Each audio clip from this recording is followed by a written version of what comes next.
Let's transition into a more complex example then. So we saw kind of a simple application of just like streaming data.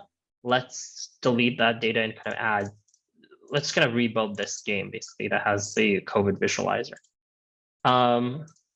Okay, so let's see how that works.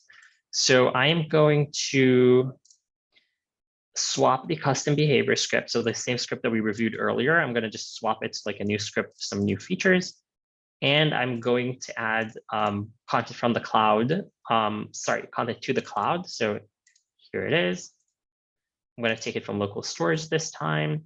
And I'm also going to add, alongside the 3D model, I'm also going to add a CSV file, basically an Excel file that has all these kind of keys and values that our system will automatically parse and upload to the cloud with the asset. So let's do that. So uploading that to the cloud, the assets were changed, the script was changed. So let's review the script together. Okay, so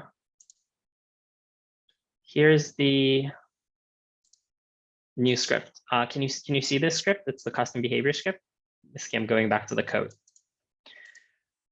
So what we have here is basically a more interesting script at this point. It has the I don't think all the contents. I don't think we're seeing the script. So let me, how can I share it? See that too. I think you can. Yeah. Great. Perfect. So now you can basically see the script, very similar to what we had kind of earlier, but now it's a more interesting one. We have an array of all the continents. We have some dictionary. We have some data structure. We have the start function that we discussed earlier that basically looks exactly the same. And we have an update function that now is much more interesting. Now the update function says, do I have any additional data? If I do I have a scale? If I have it, let's parse it into a number. And then let's go through all the continents and see, do I have any relevant data on each continent? If so, let's parse the number associated with it to the number of cases. If we have a graph, let's update that graph. If we don't have a graph, let's create a graph, create a bar, give it a color, give it a name, give it a location, give it some text. And if we don't have data and we have a graph, let's just destroy it. So let's see how that works in practice. The 3D model that we have is already here in the console. All the data is already kind of updated with that through that CSV file. And now if I press play, data will stream from the cloud to the game engine. And we're also going to see that extra script jumping into play. So let's see how that works. So there you go. We have Earth spinning.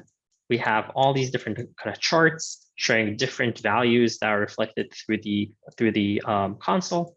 And again, if we do the same thing that we had earlier, if we change data a little bit, so let's go to Antarctica and change 1 to an 8, bam, that will reflect automatically. Or if I delete it, it will also delete right here.